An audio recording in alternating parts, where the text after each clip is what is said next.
Okay, let me set the scene for you. I used to rent a basement. So my ex and I are asleep. I wake up paralyzed. Of course, it's sleep paralysis. Do I realize that at the time? No. Do I ever? No. The door to the bedroom is open and I can see into like the main room. In the main room, a man is there. He's standing there. He's got a hat on.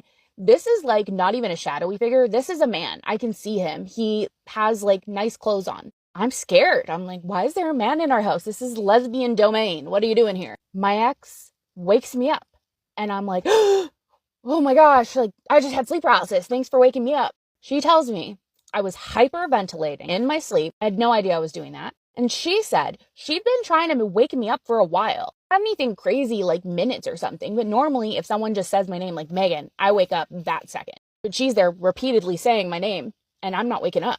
That's weird to me. That's the weirdest part to me. Not the hyperventilating. Obviously, I was doing that because I was scared. But why couldn't she wake me up? What's that about?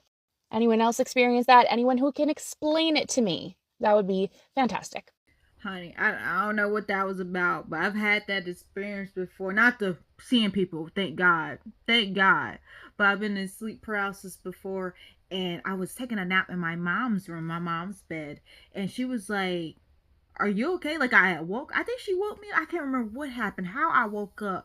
But she was just like, "Are you okay?" You were like breathing heavy, shaking. And I was just like, yeah, yeah. I was sleep paralysing. That's a verb now. And I was trying to shake myself up because you know when you feel like you're about to fall, like that falling effect when you're sleeping, you wake up. So that's my tricks when I was younger, when I used to have sleep paralysis a lot. I would sleep really close to the edge of the bed so I can fall off. Like a lot of times that's how I woke up. My family was just like, yeah, you would just wake up, I'll wake you up or find you on the floor. And I'm like, yeah, because sleep paralysis, I had to throw myself on the floor. Like I rolled in my sleep paralysis in my sleep. And once I, got out of it, I just stayed on the ground. So yeah, Fred, that's creepy. Comment below if you have ever experienced sleep paralysis. Tell me a ghost story that sounds completely unbelievable but is entirely true. So as I've said before in other story times, growing up with a psychic mother and a psychic grandma who have a long line of psychics in their family, ghosts in the spirit world is just second nature for me. And this story isn't really scary, but however, it's supernatural. My mom's been psychic since around the ages of like 12, 13, 14, and she had her first vision where she saw her grandmother fall down the stairs, and her grandmother lived in the next state. Long story short, in under 24 hours, it ended up coming full circle, and it was then my grandma revealed to my mom that there's a long line of psychics in our family that go beyond the plantation. And my grandma always made a point to let us know it can be a gift and a curse. Pretty much saying, to whom much is given, much is required. And for their gifts, when they come, they come. It's not like the Long Island medium for them. So the year is 2004. I'm up at the kitchen table. It's a weekday. I don't know why I'm not in school, but I wasn't. My aunt was in a living room because when I was growing up, it was my mom, my grandma, and my two aunts. We all lived together. So my aunt was in the living room watching General Hospital because she loved her soap operas, even though I hated it because I could never watch my PBS Kids show. And General Hospital, I think, used to come around too. My mom's in her bedroom because she's like one of those people, she stays in her room. So my mom's door flings open and she comes out looking like she's in a cold sweat having a panic attack, and she tells us she just had a premonition. Now something's odd because she ain't never acted like this. And within the premonition, she saw herself and her siblings at a funeral, and there was only 8 of them when there's 9 of them all together. And they all had on funeral attire, but oddly enough, she couldn't see any faces because they all had like these dark veils on. And any funeral in my family, we've never wore dark veils at all. And to the side of all of her siblings, she saw a short older lady hunched over, which was my grandma. So my aunt, who's in the living room watching General Hospital, I'll never forget it, she walked up to her and she said, "It wasn't me, was it?" And my mom says, "I don't know. I couldn't see any faces. So it could be any one of us. It could be me for all she knew, like herself." And since my mom didn't see any faces because she couldn't put a name on it, so she starts telling all her siblings what she saw, and they thought it was their estranged brother who left the family 20 years ago. I never even met him, and they used to tell me story how he used to be into the occult. For the lack of a better example, he was our family's Bruno from Disney's Encanto. So my mom reveals the premonition to people in the family, and they just go on living because at the end of the day, you can't stop the inevitable. Mom had the vision in 2004. In 2005, the summer around August, the aunt who acts is up making coffee one morning and she drops to the ground. She passes out in the kitchen in the early mornings. They take her to the hospital. Long story short, we find out she gets diagnosed with brain and lung cancer. And then it's a year later, so now it's 2006. I'm in 5th grade now. She passes away. And I feel like the reason why this story has always stuck out to me, because Observing it now from an adult perspective, I noticed when my mom told all her other sisters, because you know, when black people get together, your aunts, the gossip sessions never end. Nobody asked if it was them. They were just like, okay, like just preparing themselves, because like I said, you can't beat the inevitable. However, the one person it was asked my mom, and she couldn't confirm it. And when I got to her funeral and I was looking at her body, I just kept on recalling that afternoon where I'm sitting up at the table, my mom had the vision, my aunt asked if it was her, and it was. And it was at that young age where I finally realized what my grandma meant when she said this can be a gift and a curse and it can be heavy to carry. Honey, I know there's some people in my family that has gifts, and especially that gift right there, to see like someone who's going to die or whatever.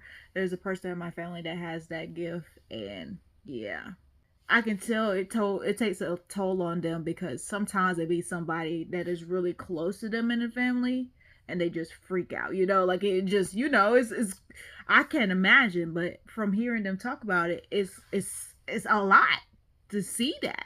And they also have the gift of like ancestors come to them, like if they already went on, they'll come to them in their dreams and relay a message, and they relay the message back to the family. But God knows what gifts to give you, what things you can take. So, friend, that I couldn't imagine. Like, that would not be a gift I would want.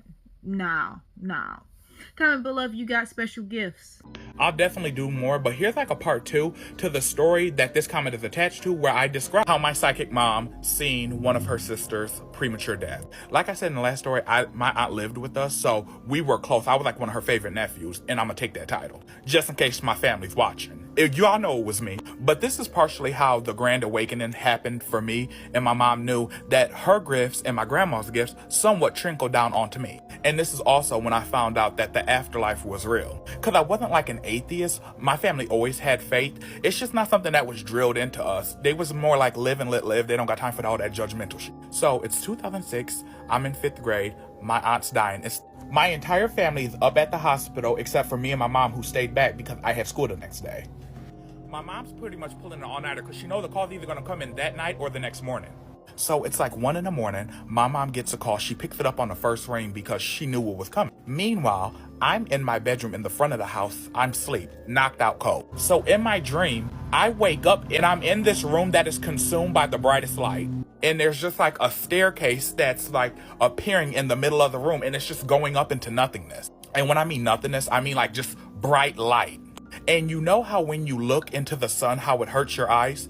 This light was brighter than that, and it should, in a physical human perspective, hurt my eyes. You could look into this light and it didn't hurt, but the light was yet brighter than the sun.